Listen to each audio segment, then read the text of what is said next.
جب پکڑ کر کھینچ کر لے جا رہے تھے نا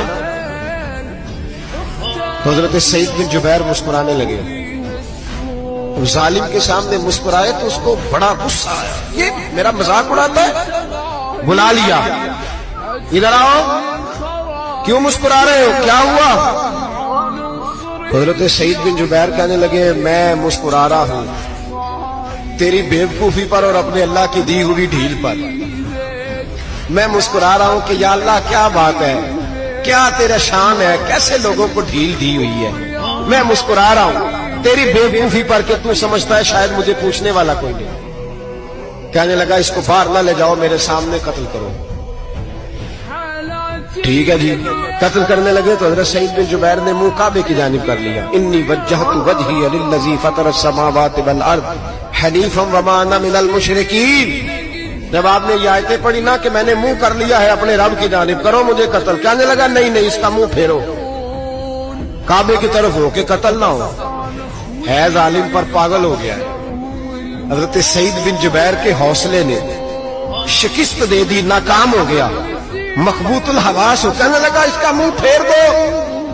جب کعبے سے پھیرا تو آپ فرمانے لگے للہ المشرق والمغرب فانما تولى فثم وجه اللہ.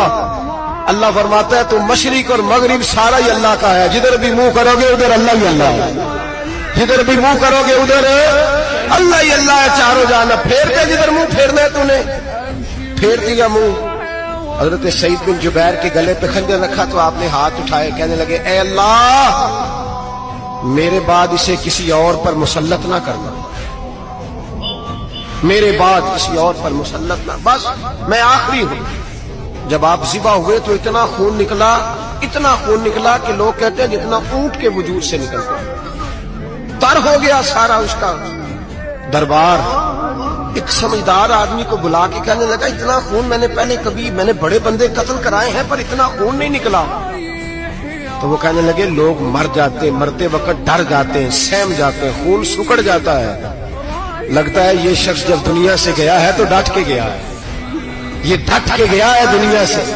حجاج بن یوسف رات کو سویا تو تڑپ کے اٹھا, کیا ہوا؟ گھر والے کہنے لگے کیا ہوا؟ کہنے لگے سعید بن جبیر خواب میں آئے اور کہتے ہیں اٹھ مجھے بتا تو نے مجھے کیوں قتل کیا, بتا کیوں مارا.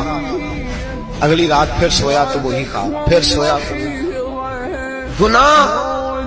گناہ نفسیاتی مریض بنا دیتا ہے, ظلم تجھے مخبوط الحواس کر دیتا ہے. جب تو زیادتی کرتا ہے تو اللہ فرماتے ہیں کہ تو اللہ کو بھولتا ہے, اللہ تجھے اپنا آپ بھلا دیتا ہے.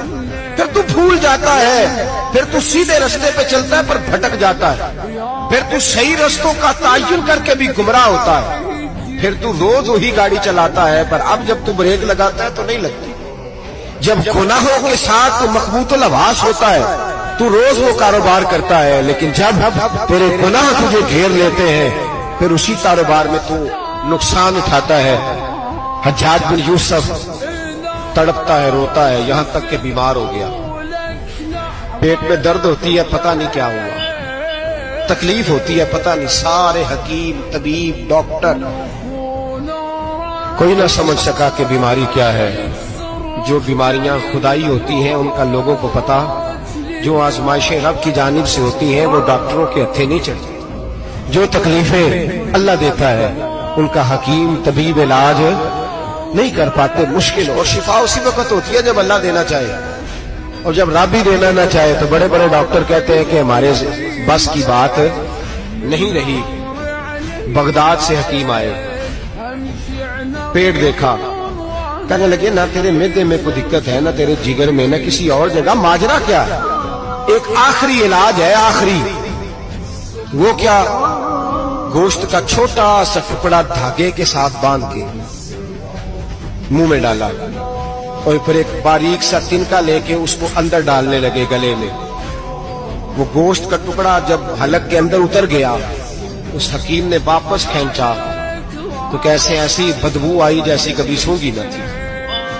جانور, کیڑے مکوڑے لگے ہوئے باہر نکلے, اور جب دیکھا تو جتنے محل میں لوگ بیٹھے تھے چلاتے ہوئے نکل گئے کہ یہ کیا مصیبتیں ہیں. حکیم بھی اٹھ کے دوڑنے لگا, کہا تجھے کیا ہوا؟ کہنے لگے حجاج تیری بیماری زمینی نہیں, تیری مصیبت زمینی نہیں, کہا میری مرض تک تم کیوں نہیں پہنچ پا رہے؟ تو کہنے لگے لگتا ہے تو بد دعا کا مریض ہے، لگتا ہے تو ظلم کا مریض ہے، تو جبر کا مریض ہے۔ تڑپتا رہا، سسکتا رہا۔ ایک وقت وہ بھی آیا کہ گھر والوں نے کمرے میں بند کر کے تالا لگا دیا، دیوار سے ٹکرے مارتا۔ او بھائی، جو گناہوں کے بیمار ہوتے ہیں انہیں شفا نہیں ہوتی، جو ظلم، جبر، بربریت کے بیمار ہوتے ہیں انہیں سکون قلبی میسر نہیں آتا۔ دوائیاں ان بیماریوں کی بنی ہوئی ہیں جو بیماریاں زمینی ہیں، جو بیماریاں خوراک کی بد پرہیزی سے ہوتی ہیں، جو گناہوں کی بد پرہیزی سے ہوتی ہیں، ان کی بیماریاں، ان کی شفا توبہ ہے، ان کی شفا رجوع اللہ ہے، ان کی توبہ اللہ سے معافی مانگنے سے شفا ہوتی ہے۔ حجاج جب مرنے لگا تو بلایا، یہ رنگ بھی ذرا ملاحظہ کیجیے گا، 2-4 قریبیوں کو بلایا۔ پتا ہوتا ہے نا اپنے کرتوتوں کا آدمی کو، پتا سارا ہے سردار نے کی دیا، جب پتا ہوتا ہے سارا، بلا کے کہنے لگا جب میں مر جاؤں تو مجھے رات کو دفن کرنا۔ کیوں بھائی، عورت ہے؟ کہنے لگا نہیں، رات کو دفنانا۔ ٹھیک ہے، رات کو دفنا دیں گے۔ پھر کہنے لگا جب صبح ہو جائے تو صبح ہونے سے پہلے پہلے میری قبر زمین کے برابر کر دینا، نشان مٹا دینا۔ کا وجہ تو کلمہ پڑھتا ہے، حضور کا حکم ہے کہ قبر کم از کم ایک بالش، ایک گیٹ اونچی ہونی چاہیے زمین سے، کم از کم۔